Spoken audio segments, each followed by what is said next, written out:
Hey guys, glad to see you're still with me. That means you didn't chicken out and stop watching and that you're still in beast mode.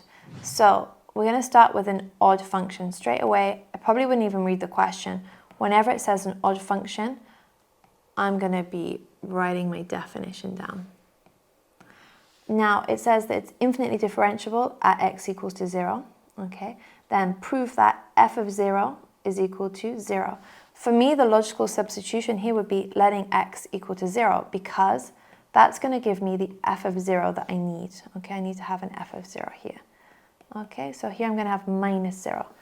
0 has this cool property that 0 is both plus 0 and minus 0 are equal to 0. So I'm going to have this here. I'm trying to find an expression for f of 0, so I'm going to put all of the f of 0's together on one side here, which means that if I add f of 0 to both sides, there's going to be nothing left over here on the right. So that means I know that 2f of 0 is equal to 0, or that f of 0 is equal to, I can divide both sides by 2, or f of 0 is equal to 0, which is what we need. Okay, let's move on. It's saying the derivative is equal to 0 whenever n is even. Okay, so in this situation, we're still starting with f being odd. Okay, and we've been asked to look, I'm going to write this in red actually. We've been asked to look at what happens with the even derivatives. Okay, so if we consider the first function, we know that the first derivative of an odd function has to be even, right? We've proved that before. So we know that an odd function will then differentiate to an even function. Now we're at n is equal to 1. Now it's a little bit confusing, this question, because when they say n is even, they don't mean, there's like, we've got two things going on with even numbers, right? They mean n is even in terms of the second, fourth, sixth, eighth, 10th derivative. So they're talking about even numbers, multiples of 2. So we don't need to worry about the n equals 1 derivative, okay? Even though it's an even function, this is an odd function, okay? But we do have to worry about n equals to 2, the second derivative.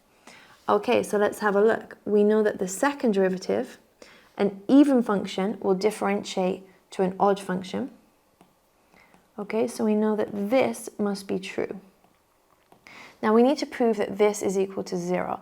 So we're going to use the same old trick as before. We're going to let x equals to 0 minus 0 equals to 0. I'm going to put both of these on the same side. So I've got f double prime plus f double prime of 0 equals to 0. Or I've got 2f double prime of 0 equals to 0. So I know that f double prime of 0 is equal to 0 divided by 2, which is, in fact, 0. And this loop is just going to keep repeating. Because here we're at n equals to 2. We're back to the odd function, okay? But we know that an odd function evaluated at 0 is 0, okay? But then the next derivative, the third derivative, will be even, so it won't be 0. Then we'll be back again to an odd derivative. So we know that if n is an even number, so we're talking about here,